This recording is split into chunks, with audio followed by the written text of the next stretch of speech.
Canada, a fortress of stability within the G7, a nation the entire world dreams of calling home. If you read the headlines, the Canadian economy is still growing. Recession seems like a distant fear. But there is a lie hiding in the numbers, a lie buried deep within the official government data. Let's look at this chart. This is Canada's GDP annual growth rate. At first glance, everything looks fine. The line stays above zero, hovering around the 1.0 to 1.5% mark in recent quarters. The government says the economy is getting bigger. But here is the brutal truth. Let's toggle on a different metric, GDP per capita.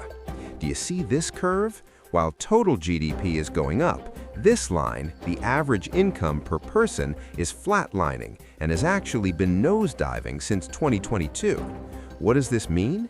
It means the Canadian economic pie is getting bigger, but the slice for every individual Canadian is shrinking at an alarming rate. Canada is becoming a richer country, full of poorer people. Welcome to the strangest macroeconomic paradox of the 21st century, the per capita recession. Why is this happening?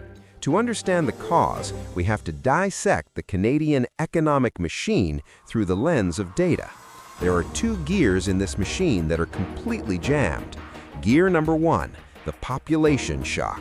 Look at the population growth rate. This vertical spike, that is not a glitch in the data. This is the result of an unprecedented immigration policy. Canada's population has surged by record numbers, adding over 1 million people in a shockingly short window. Now, let's cross-reference that with the unemployment rate. Pay attention to the most recent trend. Unemployment is ticking up, crossing the 6.0 to 6.5% threshold. Why? Because the economy simply cannot create jobs fast enough to absorb this massive influx of people. When labor supply, this vertical line here, skyrockets and demand can't keep up, the basic laws of economics kick in. Wages stagnate, the bargaining power of the worker vanishes. But that isn't even the worst part. The second jammed gear is the true killer of prosperity, labor productivity. In economics, the only way to sustainably raise wages is to produce more stuff in the same amount of time. To do that, businesses need to invest in machinery, technology, and innovation. But look at what Canada is doing. Look closely at this chart. It has essentially flatlined for a decade, and in some recent quarters, it's actually crashing. This is a macroeconomic disaster. Why aren't Canadian businesses investing in better machines? Because they have an endless supply of cheap labor via immigration. Why buy an expensive robot when you can just hire 5 new employees at minimum wage? We can verify this through the Gross Fixed Capital Formation Index. Compare the slope of this chart to the population spike. It's nowhere near enough.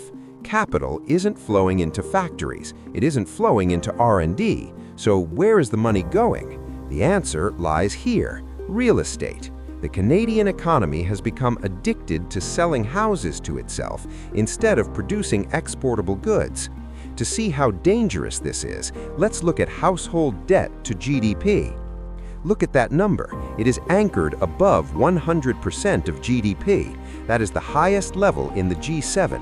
Canadians are carrying a mountain of debt on their backs just to put a roof over their heads. This sucks all the oxygen out of the economy, killing consumption for other services. And here comes the kill shot for the future: inflation and interest rates. Even though inflation has cooled from its peak, it remains sticky. This forces the Bank of Canada to keep interest rates restrictive. Look at this staircase. We went from near 0% to this. With that massive household debt we just saw, these rates are like a noose tightening around the neck of the middle class. When mortgages come up for renewal in 2025 and 2026, millions of families are going to face a massive payment shock. So, what does the future look like? We have a volatile balance of trade. Surplus one month, deficit the next, totally dependent on the price of oil and raw resources. Canada isn't exporting enough high-value goods to offset its domestic productivity crisis. If this data trend continues, population going up, the blue line, and productivity staying flat, the red line, Canada faces the Argentina scenario, a once wealthy nation that slowly, painfully slides into mediocrity. The indicators on trading economics don't lie. They tell a story that politicians would prefer to keep hidden. The total GDP might still be green, but the people's wallets are flashing red. Canada needs a revolution in productivity, not a race in population. If that labor productivity chart doesn't start pointing up soon, the Canadian dream will become nothing more than a history lesson. What do you think about these numbers? Can Canada escape this trap? Let me know in the comments below.